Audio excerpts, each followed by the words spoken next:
Jumpa kembali dengan saya, Nur Fitriadin di akun Noir Blessed. Kiranya melalui video yang diunggah oleh akun ini boleh menjadi berkat bagi setiap kita.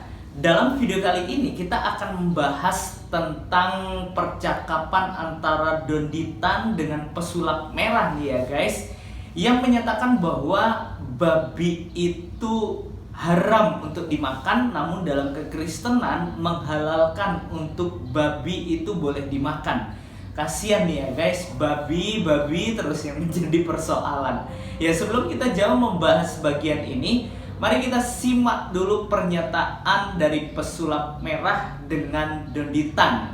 Berikut videonya. Saya mau nanya dulu, kalau di Kristen babi halal apa haram? Iya. Kalau secara umum, Iya. secara Kristen yang umum, buat Kristen babi itu boleh dikatakan halal. Umum. Secara Iya. Kristen yang umum. Tapi nanti ada Kristen tertentu yang golongan kecil-kecil. Contoh kayak dia nih, dulu nih dia Kristen Advent nih. Di gitu. Advent itu nggak makan babi, diharamkan. Kenapa saya berani bilang secara umum di Kristen babi boleh dimakan? Karena ajaran yang mereka ikuti itu bukan ajaran yang perjanjian lama. Yang mereka ikutin itu adalah ajaran yang Paulus gitu. Nah, tapi kalau ngikutin yang kita tanya agama Yahudi gitu. Iya. Agama Yahudi babi jelas-jelas haram sama kayak Islam. Oh. Walaupun kitabnya Yahudi dipakai sama Kristen, Iya. tapi sama Kristen dibilang bahwa hukum babi haram itu sudah dibatalkan dengan matinya Yesus di atas kayu salib. Lah. Oh gitu. Iya. Nah, yang mengajarkan itu bukan Yesus tapi Paulus. Oh, Ya, bagi saya sangat disayangkan bagi pesulap merah yang ikut-ikutan untuk membahas Alkitab yang tidak diimani oleh ajaran Muslim tentunya. Dan sangat disayangkan juga bagi pesulap merah ini yang awalnya saya salut membongkar dukun-dukun yang berkedok agama. Wah, itu luar biasa ya. Namun ketika pesulap merah dengan Donditan membahas ajaran agama lain, wah ini yang menjadi persoalan buat saya. Dan ini ya, tidak seharusnya pesulap merah ini ikut-ikutan di dalam maksudnya di dalam membahas ajaran agama lain, begitu ya guys. Nah, yang menjadi persoalan bagi umat Kristen, apakah benar ya? Maksudnya yang dikatakan oleh Donditan dan pesulap merah ini bahwa Kristen menghalalkan babi, dan sedangkan dalam perjanjian lama itu adalah suatu yang diharamkan dan tidak boleh dimakan.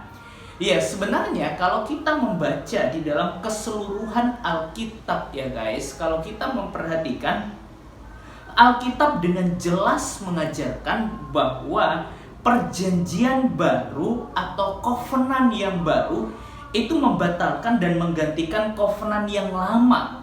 Mengapa? Karena covenant yang lama itu disebut sebagai covenant yang tua atau disebut sudah usang dan telah dekat dengan kemusnahan. Kalau teman-teman perhatikan dalam Ibrani 8 ayatnya yang ke-13, Alkitab mencatat oleh karena ia berkata-kata tentang perjanjian yang baru, ia menyatakan yang pertama sebagai perjanjian yang telah menjadi tua. Dan apa yang telah menjadi tua dan usang telah dekat kepada kemusnahannya. Nah, kalau kita memperhatikan hal ini berarti bahwa covenant yang lama tidak berlaku bagi orang-orang Kristen zaman ini. Namun yang menjadi pertanyaan, apakah itu berarti segala hal di dalam covenant yang lama itu tidak memiliki signifikansi bagi orang Kristen? Tentunya ada ya guys. Esensi atau prinsip teologis di dalam covenant lama itu tetap berlaku. Namun hukum-hukum dan hal-hal detail itu tidak berlaku. Nah, teman-teman, dengan prinsip ini maka kita dapat menafsirkan dalam Imamat 11 ayat 1 sampai 47 secara detail itu tidak berlaku lagi bagi orang Kristen zaman ini. Mengapa demikian? Karena dalam Imamat 11 ayat 1 sampai 47 itu ditujukan kepada orang Israel. Jelas ya, kalau kita perhatikan dalam Imamat 11 ayat yang kedua itu sangat jelas. Katakanlah kepada orang Israel begini, inilah binatang-binatang yang boleh kamu makan dari segala binatang berkaki 4 yang ada di atas bumi. Nah, jadi jelas ya guys, bahwa dengan latar belakang mereka dipersiapkan Allah dengan serangkaian hukum kemurnian dalam Imamat 11 sampai dengan 15 untuk menghadap kepada Allah yang Maha Kudus di kemah suci atau konteks besar seluruh kitab Imamat. Nah, orang Kristen zaman ini jelas ya, bukan termasuk orang Israel jasmani dan tidak perlu menghadap Allah di kemah suci ya tentunya, sehingga peraturan detail dalam Imamat 11 ayat 1 sampai dengan ayat 47 itu tidak berlaku lagi bagi orang Kristen zaman ini. Nah, jadi jelas ya guys, ingat bahwa kedatangan Kristus ke dalam dunia ini tidak meniadakan hukum Taurat, tetapi menggenapi. Itu ya guys. Dan juga kita perlu perhatikan bahwa kehadiran Yesus datang ke dalam dunia ini, dia juga mempertegas dari esensi daripada hukum Taurat. Seperti contoh ya, kalau zaman dulu mengatakan bahwa berzina itu adalah sesuatu yang diharamkan. Tetapi kalau kita memperhatikan konteks saat ini, bukan hanya berzina ya, engkau aja berpikir aja yang kotor dalam pikiranmu itu juga disebut dengan perzinahan. Nah, kalau kita memperhatikan dalam konteks Al-Qur'an ya guys, padahal di situ juga dijelaskan ya bagaimana tentang covenant atau sesuatu yang lama ya guys. Kalau kita memperhatikan di dalam surat Al-Imran ya, ayatnya yang ke-50 ya. Teman-teman, saya akan bacakan di Indonesianya aja ya, dari supaya kita dapat mengerti semua. Nah, di situ dituliskan bahwa aku diutus untuk membenarkan Taurat yang diturunkan sebelumku dan untuk menghalalkan bagi kamu sebagian perkara yang telah diharamkan untukmu. Aku datang kepadamu dengan membawa tanda atau mujizat dari Tuhanmu. Oleh karena itu, bertakwalah kepada Allah dan taatlah kepadaku. Nah, kalau kita kan gak boleh menafsirkan hal ini menurut pemikiran kita ya, tetapi kita boleh menafsirkan sesuai dengan apa yang diimani oleh umat muslim. Kita perhatikan di dalam tafsir tafsir Tahlili.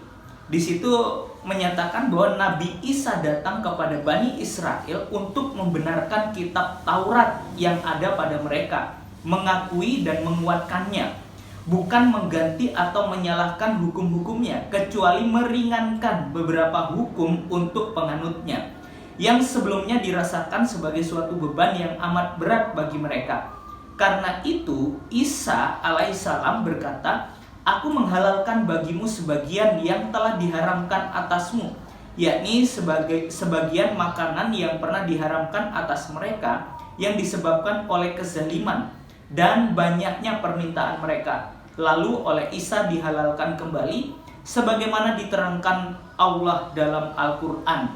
Nah, sebenarnya ya guys, di situ juga dihalalkan beberapa makanan ya tentunya. Nah, kalau kita juga memperhatikan tafsir Al-Jailain ya, di situ juga dituliskan bahwa demikian pula aku datang kepadamu untuk membenarkan apa yang telah ada sebelum aku dari Taurat dan untuk menghalalkan bagimu sebagian dari apa yang telah diharamkan bagimu di dalamnya. Demikianlah ia menghalalkan bagi mereka ikan dan burung yang tidak berduri.